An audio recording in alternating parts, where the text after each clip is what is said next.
நமஸ்தே. மத்திய மாலை நம்ம பரத் மிலாப்ல இம்பார்ட்டன்ட் 5 படிக்கணும். அதில் தனுஷ் எக்கு தான் பார்க்க போகிறோம். சரி பாருங்கள். மிथिले மகாராஜ் ஜனக் தே. மிथिलेயுடைய ராஜா ஜனக் அவர்கள். சீதா உன்கி புத்ரி தி. அவருடைய மகள் தான் சீதா. பகத் சுந்தர் அவர் சுஷில் தி. அவங்க ரொம்ப அழகாகவும் பியூட்டியாகவும் பண்புடனும் இருந்தாங்க அப்படின்றாங்க. விவாகக்கு யோகிய பணி. அவங்க மேரேஜ்க்கு एलिजिबल आइटांगा, सुटेबल आइटांगा.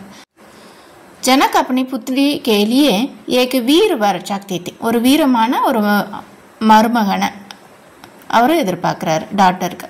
उनके पास एक पुराना धनुष था. அவர்கிட்ட ஒரு ஓல்டு தனுஷ் இருந்தது. उन्होंने यह निर्णय लिया कि जो वीर उस धनुष पर डोरी चटा सकेंगे उसी से विवाह होगा.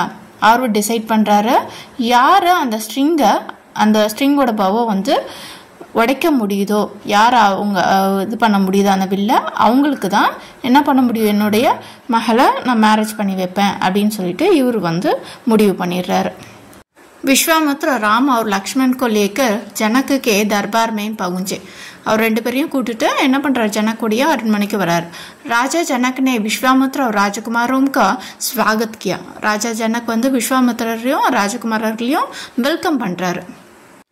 विश्वामित्र मुनि ने राजकुमारों का परिचय दिया. विश्वामित्रर ராஜகுமாரருடைய இன்ட்ரோ கொடுக்குறாங்க. இவங்க இந்த நாட்டை சேர்ந்த ராஜகுமாரர் அப்படின்னு சொல்லிட்டு ராஜாக்கு ஜனக்கு கிட்ட இவங்களை பத்தி அறிமுகப்படுத்தி வைக்கிறாங்க.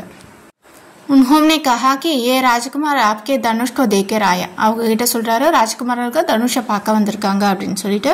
दूसरे दिन एक विशाल सभा हुई. ஒரு நெக்ஸ்ட் டே ஒரு பெரிய ஒரு அசம்பிளி மாதிரி ஒரு நெக்ஸ்ட் டே கூடியிருக்காங்க.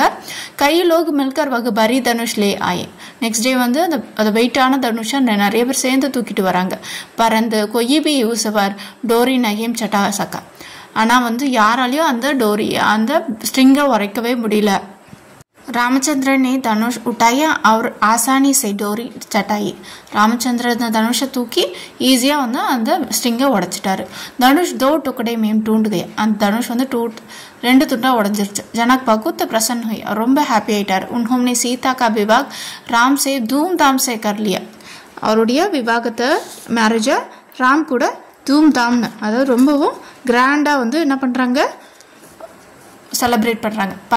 जनक के भाई की 3 पुत्रियां थी. जनकोடைய பிரதருக்கு 3 பொண்ணுங்க இருக்காங்க. भरत का विवाह मांडवी से हुआ. भरतோட மேரேஜ் मांडवी கூட.